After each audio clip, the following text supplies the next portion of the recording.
Another edition of the Deconstruction Junction podcast with Dr. Flo and Tara Priolo. I'm Dr. Flo, online coach and mentor, guide, and guru of dreams. Bold dreamers, step forward. I only want to talk to you. You can learn more about my work at Lovable.org, AskDrFlo.com, and lovecityarts.net. And the giggly princess in Minnesota today. I'm giggling because I thought you were going to say, like, instead of guru, I thought you were going to say Gru, like Despicable Me Gru. And I was like, what the heck?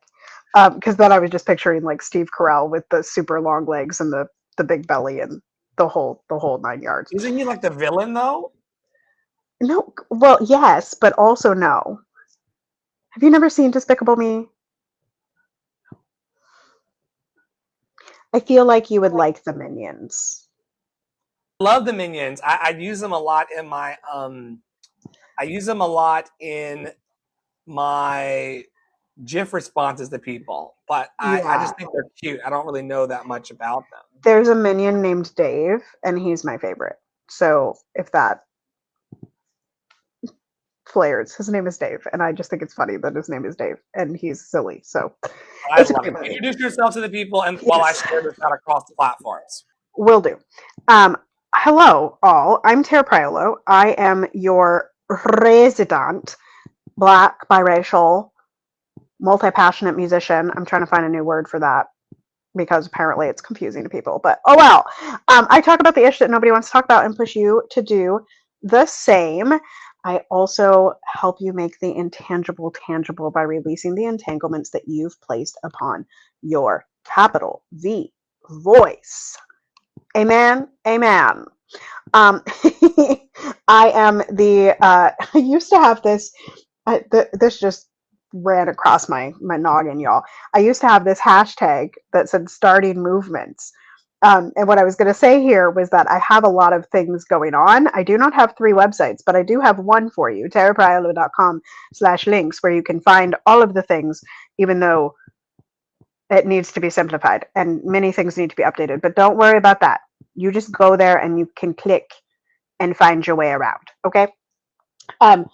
But there are a lot of things going on. And so make sure that you are following both Love in Action Network, Ask Dr. Flo, and Tara Priolo Studio on the platforms to see what is going on. Also, if you've been watching the last few weeks, few months, you know that I am pregnant. Therefore, I will be going on maternity leave very soon, in fact, at the end of June. And we are going to need a co-hosty host for this particular podcast. And we would love to have you. We would love to have someone on here prior to July so we can just test you out. So if you're interested in that, go to lovedandlovable.org and fill out an intake form or live chat us, and we will get you in the contribution collaborator space for that exchange. But we would love to have you there, and you will see in a second that there's a slide where your name can go there. You can also come and join and be on any type of podcast if you want to be interviewed by Dr. Flo, if you have just a story to share, if you want to be part of the global contribution. There's lots of ways to get involved into our podcasting, which has over 900 episodes, and good viewership. Okay, good viewership. So your name can go where the Love in Action logo is. Yeah, did I miss anything? Great opener. We are here to encourage the encouragers and to uplift the uplifters and to talk about the things that perhaps many of you in your local communities are struggling to talk about.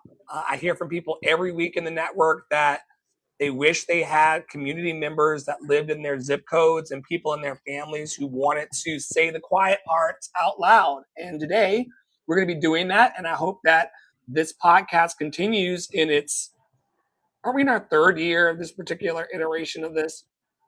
I hope in our 3rd. Yeah, we've been slapping our jaws for 5 years total across platforms, we thought that it would be a great idea to allow space for what we talk about amongst ourselves to get some air. Because when we show boldness, when we show confidence, when we show courage in the world, it empowers other people to do the same. And so whether it's 5 people watching or 1 person watching or 5,000 people watching, hopefully you will feel empowered to lift your voice in your community as well, because it just takes one pebble on the pond to create mighty ripples. And that's what we're doing today. Tara's up first with her first topic. As always, what in the world? Okay, y'all. This I feel like is okay. I almost didn't bring this because I feel that it's being very fear-mongery at the moment, and also bringing up people's unhealed trauma from COVID. So I'm just I'm gonna wade lightly as I can into this particular topic. And I just need you all to remember that as bad as they're trying to make it, it's not COVID again yet. Okay? So I just take a breath with me, and then we're going to talk about it. Okay? We're going to talk about hantavirus. All right? We can click to the next slide. I'm going to give you the most up-to-date information. I'm going to be one of those TikTokers. Where's my microphone? All right, here's my microphone. we got to make it big. This morning, the WHO says that Swiss authorities have confirmed a case of hantavirus identified in a passenger from the MV Hondius ship. He had responded to an email from the ship's operator informing the passengers of the health event and presented himself to a hospital in Zurich, Switzerland, and is receiving care. The other thing that you need to know is that they have discovered that this is, in fact, the human-to-human strain, which is very contagious, apparently, and also rare. So it is the Andes hantavirus, as confirmed by some authority this morning. And also, I think 3 people have died on this cruise, and this cruise is like stuck out in the middle of nowhere because they won't let people get off, which is very smart, because this may spread. Although they did let one of the people who died, who was a 70-year-old man, and his wife get off, and now they're doing contact tracing in South Africa. And the other places, they're contact tracing everyone that was on the plane with the wife. Okay. Apparently, this particular virus has a 35 to 45% death rate. Okay. Which, just to put it in perspective, friends, COVID had something like a 0.08% death rate. So concerning, okay, but also not every passenger on the cruise is sick. Okay, this is my microphone. I told you I'm gonna be a TikToker right now. Okay, I'm gonna be the TikTok newscaster. You know how to do. Wait, I got a beater. Here we go. Okay, so I just need to remind you all. I saw somebody do like a six videos yesterday. Like, this is episode 5 of 6 on the hantavirus.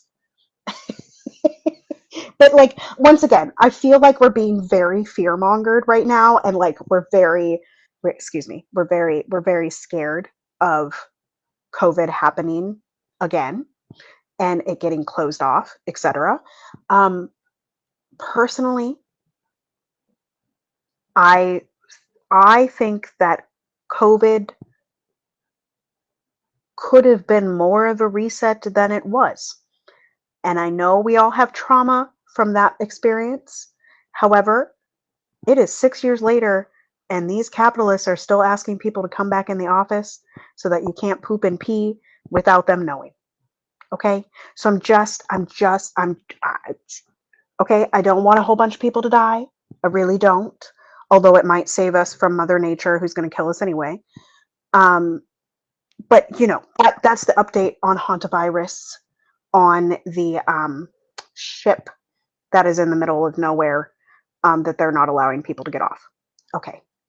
How do you What's feel about wild? hantavirus?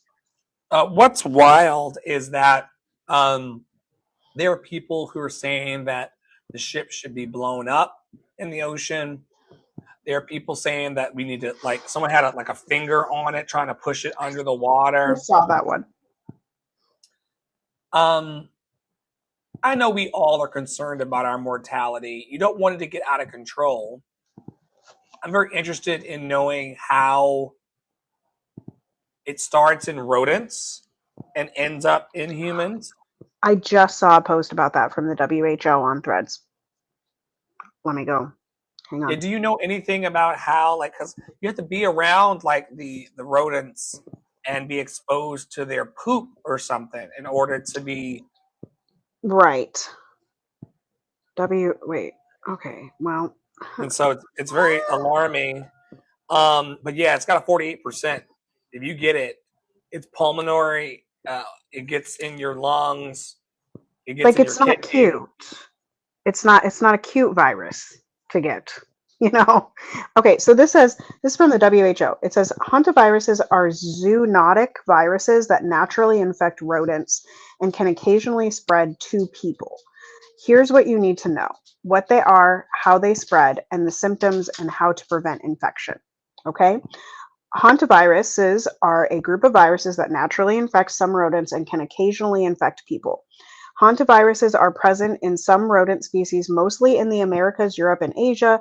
The diseases vary by virus type and location. People usually get infected through contact and infected rodents or their urine, droppings, or saliva. Disgusting. Limited human-to-human transmission of this virus has been documented in some outbreaks. Early symptoms often feel like other common illnesses. When people do get sick, symptoms usually begin 1 to 8 weeks after exposure.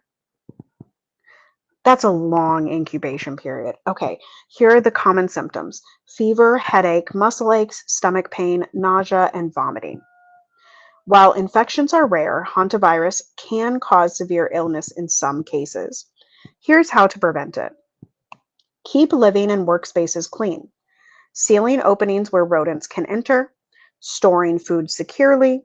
Using safe cleaning methods if rodent droppings are present. Dampen contaminated areas before cleaning and avoid dry sweeping or vacuuming rodent droppings. If you're vacuuming rodent droppings, ma'am. Anyway, early Jesus, early intensive and supportive care by trained health workers makes a real difference in saving lives. There is no license-specific antiviral treatment or vaccine for the hantavirus infection. Then it says, stay informed, stay protected. That's what the WHO tells us about hantavirus. Now, that does not really explain that this appears to be the strain that goes from human to human. I do expect that cruise ships sometimes have rodents, so it's not a surprise to me that someone might contract said thing from the rodents on the ship. Yeah, and like I said, there's only 7 people on this cruise of however many hundreds of people that 150. that are sick. So, and I think we start to deal with, like, I don't know if you, I'm a person that watches like the outbreak movies. Like, COVID happened and I was like, let me watch all of the virus movies and all of the virus shows. Flo is like, why would you do that to yourself? But because it was worse, okay? Like the movie Outbreak with like Dustin Hoffman and I think Morgan Freeman. I don't remember. Some famous black dude is in it too, but I don't remember who it was. some famous black dude, okay, and a bunch of famous white people, okay. Anyway, that one went from a monkey to humans, and they got all bloody and like bled out of their faces, and it was a whole. Also, containment, my whole heart. There's also one with what's his name, Mark Wahlberg, in Minnesota, ironically. I watched that one too. Anyway, I've seen all of them. So here's the thing. I really when people are contained, when people are confined, A, illnesses tend to spread faster, but B, much like we saw during COVID, there's like, what do they call it? Like, it's the mental illness that manifests into physicality, right? Like you perceive that you have the symptom, right? Like they said, oh, COVID is a sore throat, and then 20,000 people were like, I have a sore throat, I'm dying. Which was like, no, you don't even have a sore throat, girl. And I feel like we're going to see that happening on the ship a little bit. But that's really unfortunate that it's an 8-week incubation period. That's concerning. Those people are going to have to be in isolation for a minute. Anyway, this has been the update on hantavirus on May 6th, 2026. We'll let you know when it turns into a pandemic. Well, one of the biggest pandemics that I see on the planet right now that's crazier than 7 people being sick on a ship of 150 rich bitches, because trust me, as a person who worked on cruise ships, people who go on cruises that only have 150 people on board are very rich people. They were going from South America, I think it was Argentina, up to the North Pole. People don't casually do that. I'm not saying that they deserve hantavirus because they got money. I'm just saying that, like, everybody ain't doing that.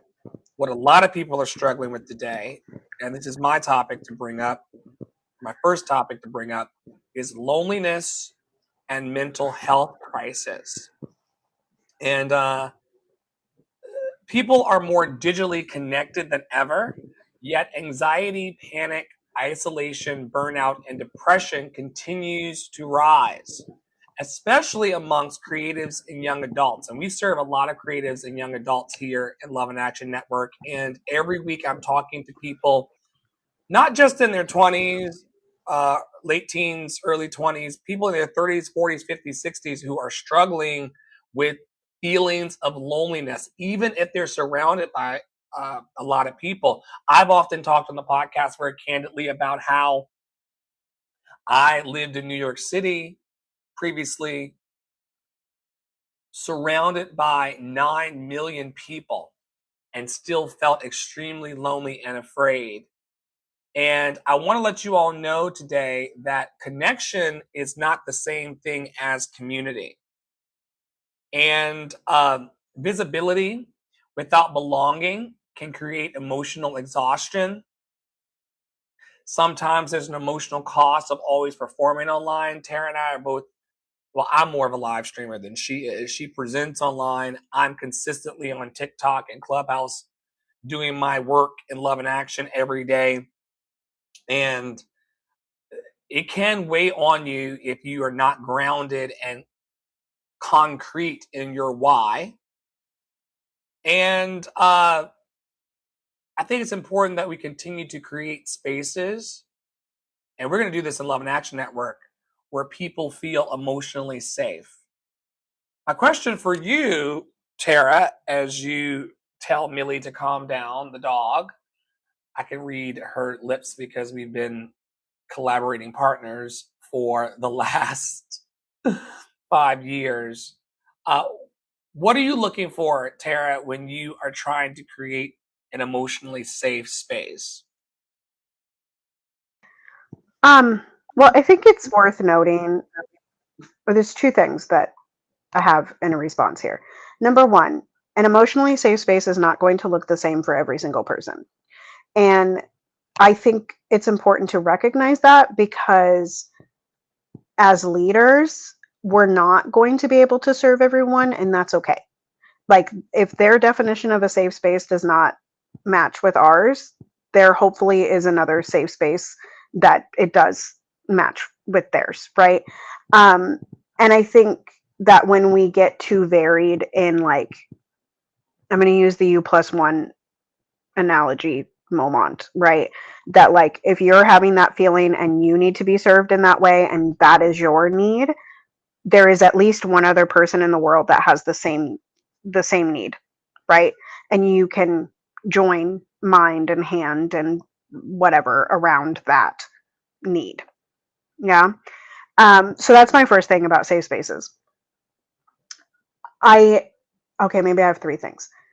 The second one is to remind us that, like, the difference between a movement and a cult, and to remind people that safe space doesn't necessarily mean that there's no disagreement.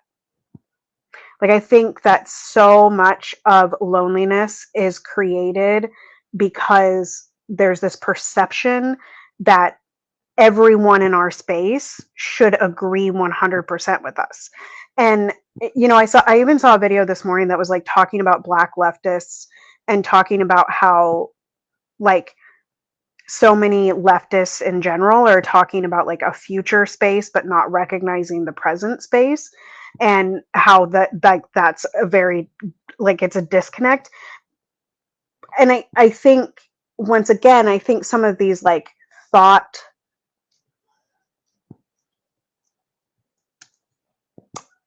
cult-like thoughts, for lack of a better term, sometimes are the replacement for belonging, and sometimes turn into the opposite of what's going to solve loneliness, which is exclusion, right? And you can exist in in spaces that there's disagreement in, right? And still have a solve for your loneliness and still feel safe. And ultimately, safety is given by who? Yourself, right? It comes from within. I'll mention here, I thought about bringing this video, but I didn't bring it. I saw this video from Lady Speech Sankofa last night or 2 nights ago, and I loved it. And she said, all of your favorite people are problematic as fuck. And I was like, amen.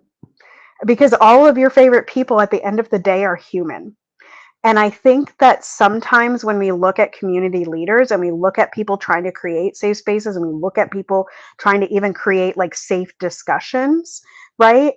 Or safe conversational spaces, online or IRL, we have this perception that the leader is never going to be problematic, right? And so we pedestal that leader. And what happens in online spaces very frequently is that there's this necessity to build the leader up onto a pedestalization, and then to push them off, right? But everyone is problematic because everyone is human. And so I think those are the three things that I would say in terms of, like, how, like, what is emotional safety? Well, it's whatever emotional safety you're giving yourself, and the overflow goes into the community. It can be a small community that you surround each other with support in a specific need, while also being able to give a different perspective on how to heal, right? For instance, yesterday I came across someone that was saying they had a need for self-love, and one person had given them advice, and I said, yeah, those are great, and here are some other things, like the heart chakra, and exploring that in terms of using affirmations for the self and loving yourself, and no bad parts, the things that I've picked up on in the quest to be not lonely inside of Love and Action Network, and specifically around Dr. Flo and Papi Wada. So there's that. And then also just to remember that, like, and I think this one is the hardest for people. Like, there doesn't have to be hierarchy in every space. There just doesn't. Like, it doesn't have to exist. We can have spaces where there is consensual, like, everybody is on a consent basis, everybody is on the same level, everybody is able to give their opinion, and everybody is able to heal differently while sitting in a safe space together. So yeah, I think I uh I guess the last thing that I would say, just like based on this slide and kind of, and this is just leading me, I'm speaking in draft, y'all. It's leading me to this idea of the 5 whys of loneliness, like, and I think it's the same for overwhelm. So last week in a space that I was in, someone was dealing with overwhelm, and the coach in the space took them sort of like through the 5 whys, or like the, like, what do you actually need? Because overwhelm isn't, it's not a need. And are you actually overwhelmed or nah? Right. And I think it's the same, like, are you actually lonely or are you something else? And that's where I think the needs wheels come in, and like the emotional guidance scale, and also the emotions wheels that are all available on lovedandlovable.org. You just click on program resources, y'all. And I just like am leading to that of like, okay, if I'm feeling lonely, then I need to ask myself, like, what am I feeling lonely for? Right? Like, am I lonely because I haven't had water? Am I lonely because I need a snack? Am I lonely because I haven't had a hug in a day? Am I like, what am I lonely because I don't have community? Am I lonely because I'm not sitting with my art? Am I lonely because whatever, And then once you figure out that surface, right, you just keep going down and down and down.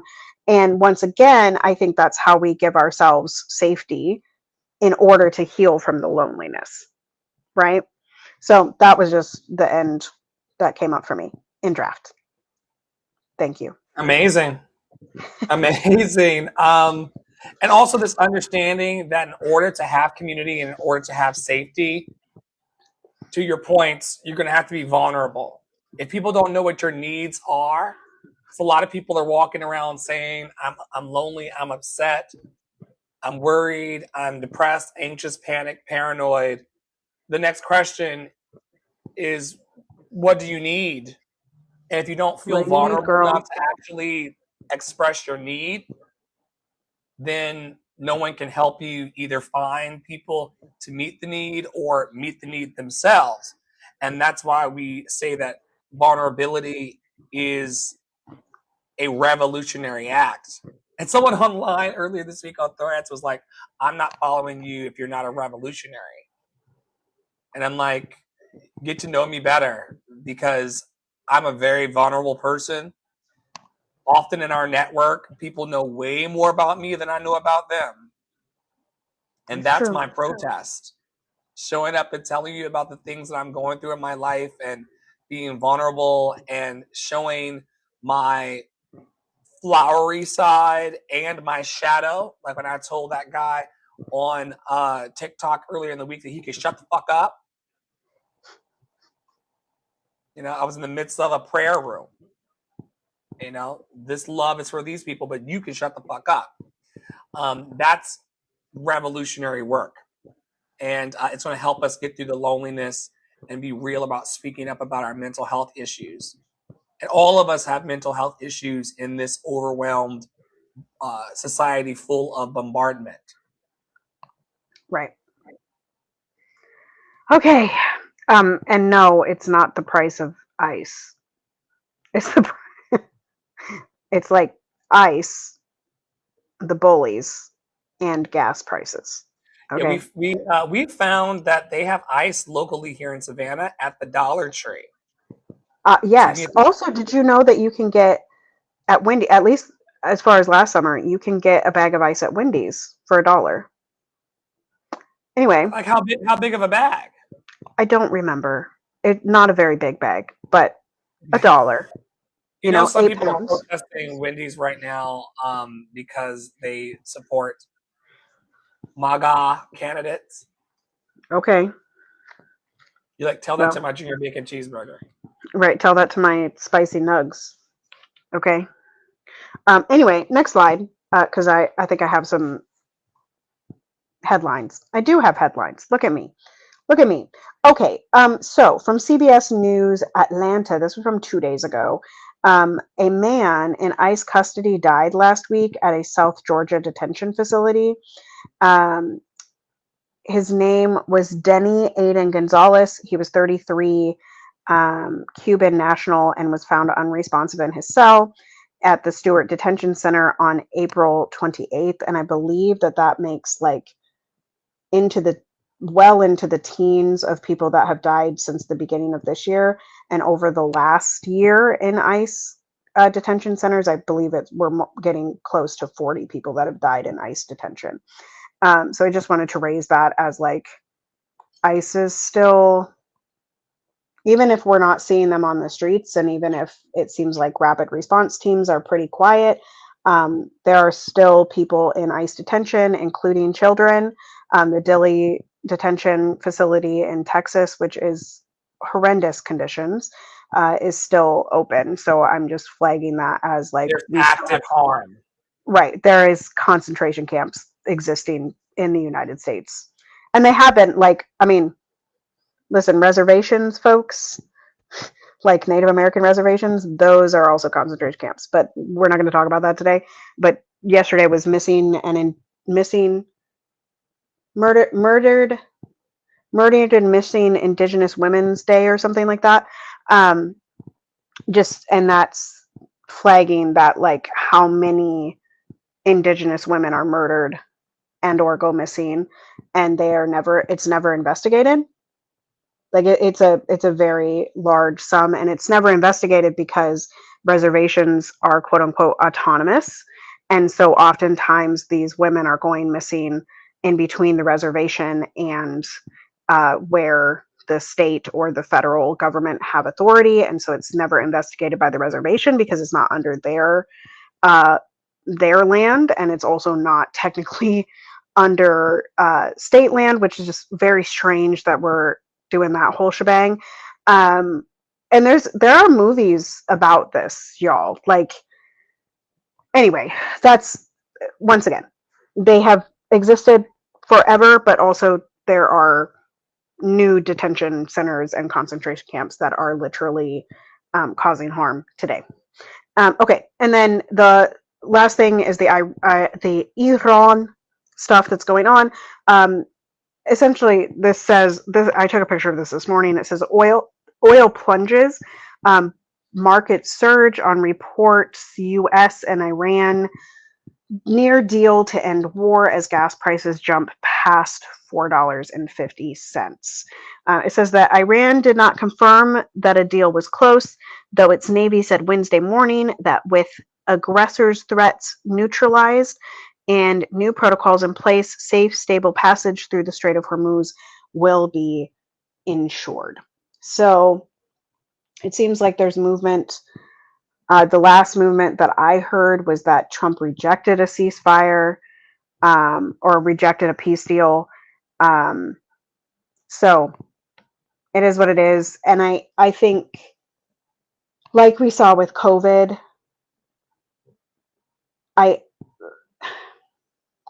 I think people really want, sorry, y'all, I'm speaking in draft, so I'm trying, like, I think people want the pressure to be alleviated in terms of money. And I understand it because I also would like that. However, I think we have learned that during COVID and even since like 9/11, the prices aren't going to go back down. And I think I think they're going to go back down a little bit, but are prices going to go back to below $3 for gas? No. Right? They're going to stay high due to inflation. They're going to stay high because because the government wants them to stay high to make sure that people are so busy with work that they don't have time to protest. They don't have time to fight the government. They don't have time to even think back. Right. They want us so roped in the hamster wheel that we don't have time to do things like this. And so I'm just flagging that as like, yeah, it would be great if this conflict ended. And I don't think we should expect, eggs to be back below $2. right? I don't think we should expect beef to be back below $7 a pound. Like, I think that that is commonplace, and I think we need to band together and find a way to exist under what is, right? Because we can plead and plead and plead and plead and plead for it to stop, but the reality is that it hasn't stopped for at least the last 25 years. So we might as well figure out how to help each other underneath the things that are happening. So that's what I got there. And because good exists in the world, I'm going to say this 2 more times to the people in the back, because good exists in the world, because good exists in the world, and because good people exist in the world, we can count on people that have more than us to roll their financial wealth downhill to support our causes. By the way, Love and Action Network is looking for a major donor and mega sponsor, a major mega MAGA. Like, I would take the MAGA money. I would take the money. I'm just saying. I would do something good with it. I would do a bunch. Right. I'm not I got a opposed. bunch. Look, the color's green. The dead presidents are the dead presidents are the dead presidents. Like I've been saying for months on the podcast, it's not about escaping this prison called capitalism or capitalism that we're all in. It's about figuring out how to dance in the courtyard of said prison and have the best Wednesday, May the 6th, that you could possibly have. Right. As above, so below. And oh, we lost your audio. It sucks that ICE wants to terrorize people and that they want to gouge us at the gas tank and create panic and paranoia. A lot of people are going to stay at jobs that they don't like because they don't feel like they can escape it, because how am I going to get gas and how am I going to live a happy life? We're going to have to emancipate ourselves from that mental slavery and continue to move towards being our own version of happy. Every generation before us had buffoons. And some people lived happy lives under buffoons, and some people didn't.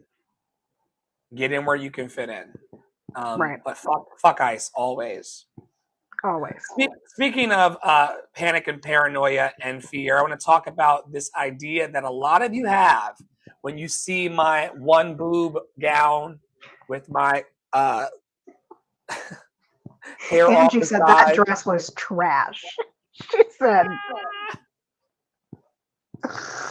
With AI expansion happening and accelerating across education, business, media, entertainment, it's creating a fear around jobs, identity, and artistic value.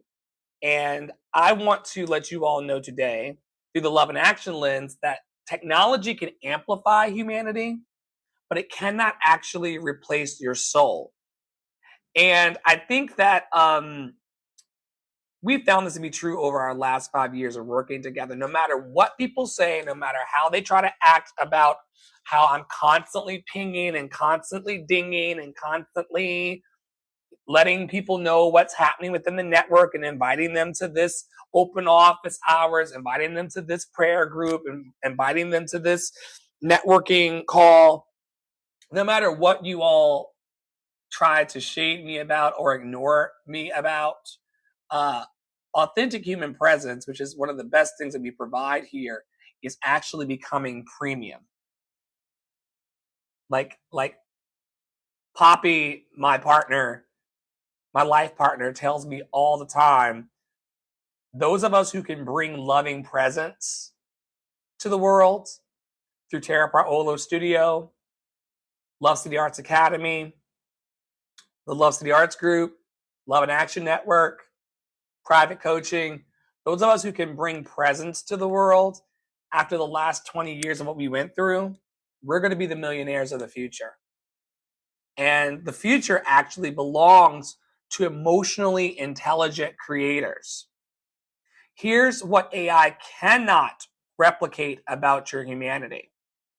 AI cannot replicate your testimony. AI cannot replicate your pain. AI cannot replicate your spirit, your embodiment, your lived experience. And this is why I'm encouraging artists of all walks and creative people of all walks to become community builders, not just content creators. It's one thing to put a reel up or a post up or a carousel up to try to get attention and to get people to like you. It's another thing to build spaces where people can have tears well up in their eyes. You know, all this week, coaching multiple people, they've started to weep in my presence. And I've been like, it's okay to cry. Like, who taught you that it's not okay to cry? And there's a difference between automation and transformation. There's a profound difference between automation and transformation. And you got to know it. You got to know it for yourself. Do you feel that you're about to be replaced by AI any day now, Priolo? No, I think you all have seen some of my AI journey going on this podcast over the last 18 months or so. And I think, quite frankly, most people's reaction to AI is fear at first. Unless you get the AI, you happen to get the AI slop first, and then maybe you giggle a little bit. But I also want to remind people that, like, or ask people, who is this statement serving?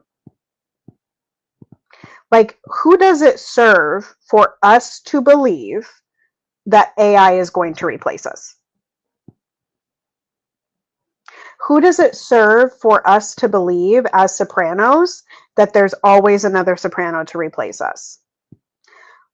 Who does it serve for us to believe that if we make one mistake at our stupid ass 9-to-5 job, that we're replaceable? Who does it serve? Because at the end of the day, the same people are served by this statement as when we make the statements about the AI data centers, right? When we're busy infighting each other about use of AI, instead of talking about the people that are actively making our lives harder to live, right? And I don't think, and once again, Flo and I were talking about this the other day, and I think Fiona Flight, who's sort of a mutual human in the network, she's my coach, she had said in a post that, like, one of the things about AI that is important as artists, and I think as just humans, is that, like, your energetic frequency has to be high enough that it's not just like the computer talking for you. But as Flo said, like, truly, AI doesn't know anything about you. It only knows the things that you feed it, right? And that's why, like, sometimes we get the dress with the weird boob and things, like it's AI hallucinating, because Flo probably did not say, put me in a white dress with a weird boob. You know what I mean? I told us that Dr. Flo singing. No, Dr. Flo announces new single coming, Joy Overflowing. It was like, what is a Dr. Flo? Right. So, like, I don't have any concern. First of all, my art form, like my actual, like, the thing people pay me the most for that I never talk about, which is like actual singing, opera singing, okay? That is acoustic singing. A computer cannot do that. So I have no concerns about my career being replaced. I also know that several of my students use AI to help them read their music and to help them use to learn their music, right? And I don't find that to be a problem, because they are still in my studio actively engaging in our humanity collectively, right? Like, AI is not replacing me. It's amplifying, if anything, right? It's allowing for my students to have greater access. It's allowing for me to dig into Black composers. It's allowing for me to pull people in and have those discussions. It's allowing, like, quite honestly, y'all, like, AI is also becoming a phone book. Like, some of y'all don't think about this. But sometimes businesses are getting known because they're showing up in the AI overview. Right? And so I think that there's like, AI is a tool. It is a tool. And you can choose to use the tool or not, but it's not going to replace your humanity, regardless of if you're using it or not. So that's, and again, who does it serve for you to believe that? As we talked about before on the pod, the AI has created opportunity for those of us who said we never had a budget. Now, think about how much money I would have wasted with my Omni boob or solo boob experience, you know? And I got the most likes and engagement from being ridiculous. Beautiful gowns, man. Beautiful Beautiful, gowns. beautiful gowns. And so just let your freedom out. To me, AI are the crayon boxes of the future. I hate that people have the sound of helicopters happening in their backyard because the data centers are moving in. They're going to have to invest in a pair of noise canceling headphones. Right. Well, and like, I just,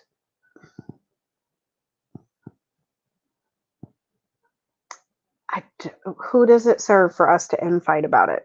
Does it make the data center go away? Like, they gonna build it anyway, girl, and they're gonna build it whether or not you're using it, and they're gonna build it whether or not you're shaming other people for using it. They're gonna build it whether or not you like everything that ChatGPT gives you. They're like, they gonna build the data center. It might be for Meta, not AI, but they gonna build the data centers. So how are we going to survive? Once again, leftists very commonly are the ones that are living outside of what is now. And that's okay. We need people visioning. We need to vision beyond. I vision beyond. And I very much know there's a data center. Well, actually, I think Minnesota passed a bill that was like, no more data centers in Minnesota. But I don't, anyway, it doesn't matter. I live in Minnesota. So if there's a data center built near me, okay, what am I going to do about that? How am I going to help my neighbors? Right? Because the data center is going to get built because the money is green. So how am I going to help my neighbors stay healthy? Right? How am I going to make sure that we get clean water? How am I going to make, like, how am I going to get into the repercussions of the data center instead of whinging about it even being built? That doesn't solve anything. There's no solution there. That's just complaining. That's just complaining. The things that are happening are happening. What are you doing about them? How are you caring for yourself? How are you caring for your neighbors? And how are you caring for your communities? Because the AI ain't coming to feed nobody. The AI ain't coming to give nobody a bottle of water. She ain't growing no food, girl. She ain't growing no food. She's not giving a hug. I've never been hugged by the AI. Not yet. Have I been hugged by some robotic human beings? Oh, yes. But I've never been hugged by the AI. That has to come from humanity. And right. I think that sometimes we discredit how awesome it is to have hit the jackpot to manifest as an autonomous human being. And we start giving our power over to these think tanks and people that want us to be afraid of our great I am. Yes. Spirit has no more great I am. If you missed it, over the weekend, Friday into Saturday, Spirit Airlines, she closed up shop. They just locked them doors. They said there are no flights tomorrow, and 17,000 people got fired. Okay. I think I have a headline on the next page. Maybe. Yeah, Spirit Airlines lawyer says jet fuel price surge left carrier with no remaining way out of bankruptcy. Creditor objections killed a proposed $500 million Trump administration bailout, the airline's lawyer told bankruptcy court. So essentially, Spirit she's been limping along for years, Trow. The thing I will say about Spirit is it was a budget airline. And so it did allow those that did not have as much affluence in society to travel. And that is unfortunate because literally Delta the next day, the day it happened, I guess. So Saturday, Delta was like, we're going to offer discounted tickets to those who had Spirit tickets. And we're going to add on flights. Like we're going to add on whatever those are called, flight paths, right? That were similar to Spirit. But then Monday, Delta said, but we're stopping food and drink service for flights under 350 miles or something like that. Or free, I should say free service. And so that's, there's always a,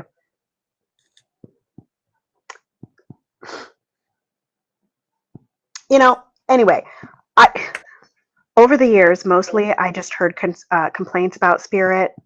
Okay. I never flew Spirit. I don't even know how long she was around, girl. I remember the day she was introduced. 33 years. Okay.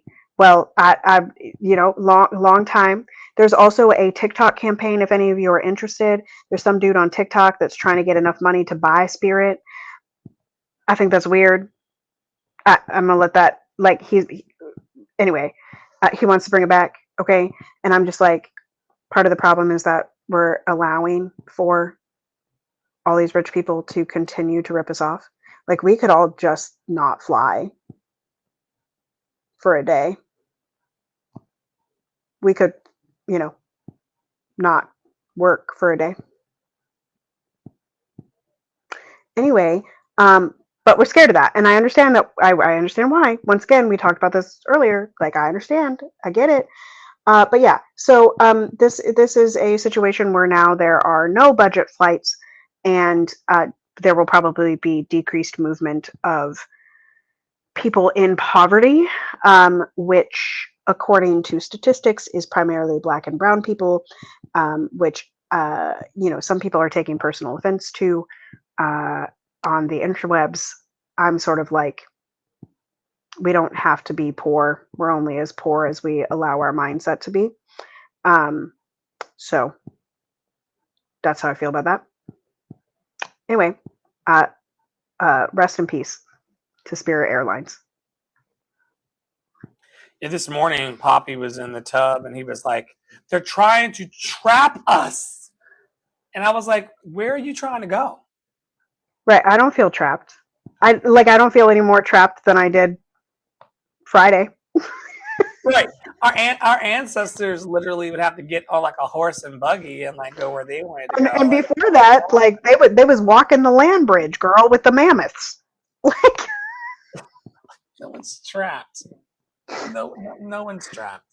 Like, if we wanted to go, and if The Walking Dead were to happen, okay, we'd be walking because the gas runs out. Okay. They don't. Yeah, nobody brings it to you. Like, girl, you ain't. Shout out to interdependence. Right. Like, you gonna have to get on those 2 feet, and you're gonna have to walk. Okay, to escape the zombies. So if that happens, and the grid shuts down or something, y'all seen War of the Worlds? When the lightning comes down and all the cars go off and they can't get the cars to start and they all gotta. Girl, you gotta watch some disaster movies, folks. This is the thing about the things that you don't know about Tara is that Tara watches every disaster movie. every single one. And I love all of them, because what are you going to do aside from walk, hide, and find a way to grow a garden? It's a good thing you all know someone that grows fantastic gardens. In fact, my onions came back up on their own.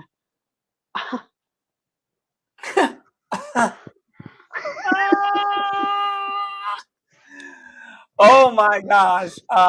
Listen, we've been talking a lot today about the economic anxiety that's happening in the world and the cost of survival. People are overwhelmed. If they don't have onions coming up on their own, people are overwhelmed by inflation, housing costs, debt, instability, and fear of recession. And here's a fact: people do not just need money, they need dignity, support, strategies, and hope. And I know that your financial trauma has led you to emotional paralysis, and that many creatives feel ashamed of struggling.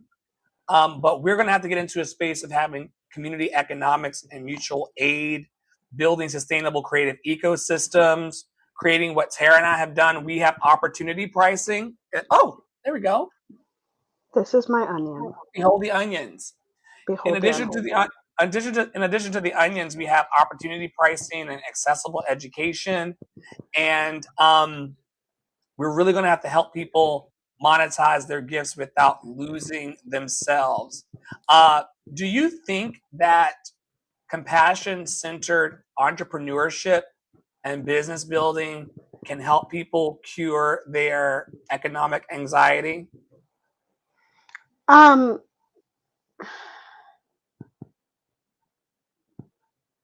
Yes. The short answer is yes. A longer answer is that, once again, like, yes, we can have a foot in the present. Yes. Yeah, I'm not denying that the economy sucks right now, y'all. Like, the economy is trash. Everything's expensive. It is getting tighter and tighter to live. And I don't remember what it was. Oh, it was the Supreme Court decision, which I don't even think I brought. Maybe I brought it last week. I don't think I brought it. Or maybe it wasn't Supreme Court. No, it was Supreme Court. The Voting Rights Act, right? This thing about the Voting Rights Act. Y'all, once again, like, they can only control us as long as we believe in the thing they're trying to control. And so for me, like, yeah, as a millennial, it's like, I feel like we were taught, like, don't go into too much debt, but then thrown into college and getting hundreds of thousands of dollars in student loans, right? That are predatory. And yeah, I personally have virtually no intention of, like, paying off all my debt before I die. And I also think that, like, the care model is also caring for our beliefs and caring for our quantum field work and caring for our visioning on Fridays, that, like, we can survive this together, right? I do think that one of the most difficult things in business and one of the most difficult things in, like, the current society is trusting that there are people with money that are going to pay, and also trusting that the people that don't have the money aren't going to take advantage. And yeah, so I think opportunity pricing and all that stuff is awesome. I think not enough business owners offer it.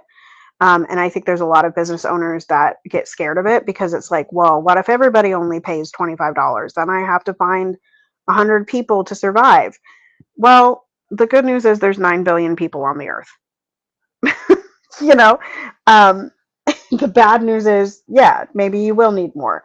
But once again, like, I think that there's just so much fear. Like, why do people charge absorbent amounts of money. Like, why does a college charge what they charge, girl? It is because there is a fear of going under, like Spirit Airlines, you know? And so, like, just, I think that people often overcharge and undervalue. Um, and I think that's a problem that we need to talk about, you know? Um, yeah, yeah.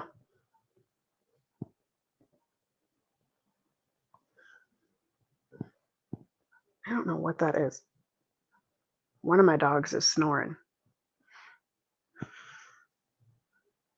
And just like that, we got a podcast. We are calling always for ceasefire in our hearts and our minds and our overall energy as it relates to being an adult here. I'm in the 40s crowd, Tara's in the 30s crowd. We are in the army now, and nobody wants to be fighting with y'all online all day. We want to build something. Now's the time for that. If you're interested in building, you can tap into our network at lovedandlovable.org, lovedandlovable.org, lovedandlovable.org to learn about what we're doing on the planet.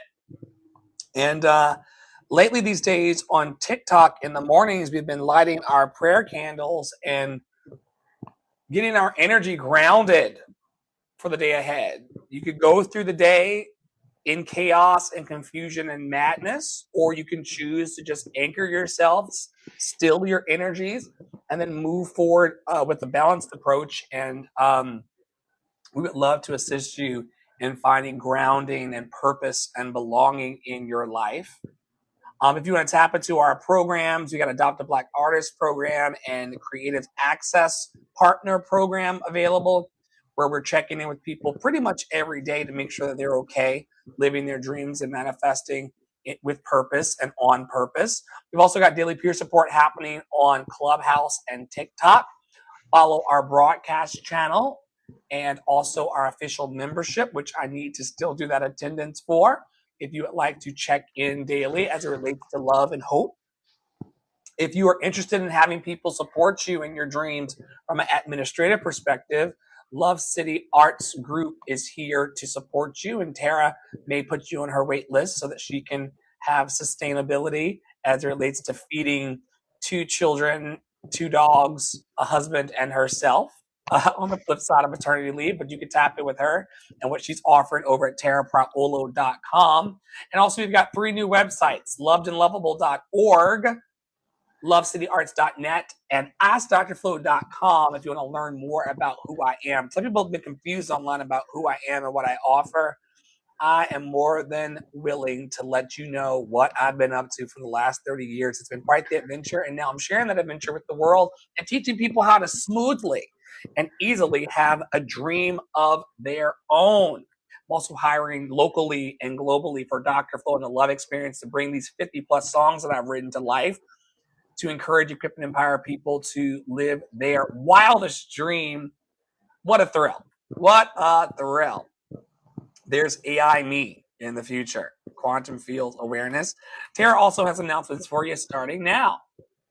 Yes, yes. I have the Liberated Voice Practice, which we are focusing in on the membership community and the async community, because I am going on maternity leave and I can support those 2 tiers more than I can the hybrid and private lesson tiers, although those will be coming back in September, October timeframe, depending on if you are virtual or in person. I also have my album, I Dream a World. Thank you to the 6 of you who purchased last week during the drive. Is super, super appreciated. We made almost $100 last week. And yeah, go listen, take a listen. I have a reel to post about it today. And then I have the I Dream a World archive project, where I'm having people answer or complete the ends of the sentence, which will hopefully eventually grow into some other things. There are, of course, always other things happening at TPS, but once again, you can follow at Tara Priolo Studio on Instagram and follow the Yellow Brick Road to get into that information. Yeah. Yes, yes. Any closing thoughts today?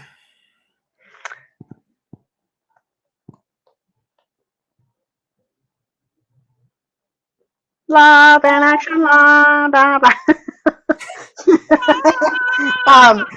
I just, I think I just want to center once again that like we are, like where two or three are gathered.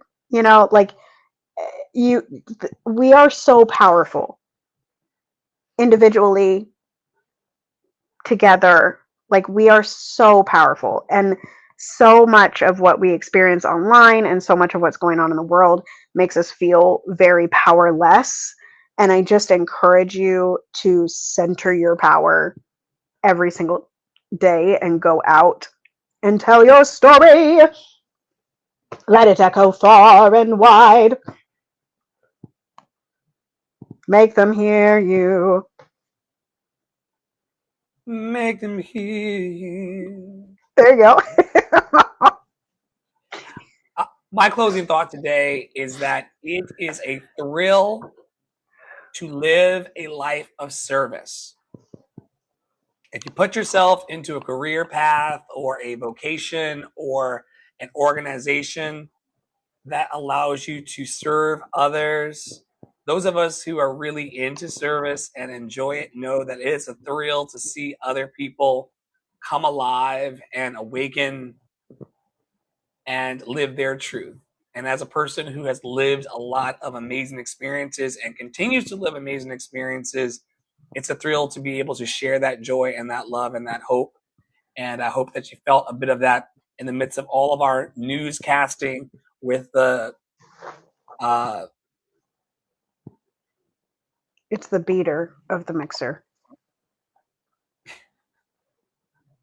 You know, the one thing, here's another closing thought. One of my favorite things about having a toddler, which I'm going to be honest, is like being a parent to a toddler is hard, is much harder than when I remember having an infant. Anywho, um, one of the things that I love about having a toddler is the newest feature. Here's your mom update for the day. The newest feature is that I can say, Piper, are you okay? And Piper says, "K." So I don't even have to like go check because I get an answer, which is a wonderful experience. But the second thing that I very much enjoy about having a toddler is that they find everything that you haven't seen for the last 10 years. Okay? So this relates to the mixer, okay? Because my mixer, I don't use it very often, friends. I use it maybe once every 3 years to mix together an angel food cake, okay? However, this morning, my child decided that they would like to play with the mixing bowl. And inside the mixing bowl, wouldn't you know, there was a kneading attachment that I did not know existed. I have had this mixer for 10 years and thought I didn't have a kneading attachment. So I have been kneading all of my sourdough bagels, my bread when I make it. Like I've been kneading it all by hand, my friends. And now I know that, in fact, there is a kneading attachment because my toddler somehow found it. And on that note, that has been your mom update from the mixer and the beater and my 2-year-old. Stay in your power, stay in your joy, stay loved and lovable, and we will see you around the network soon. Talk soon, everybody. Bye.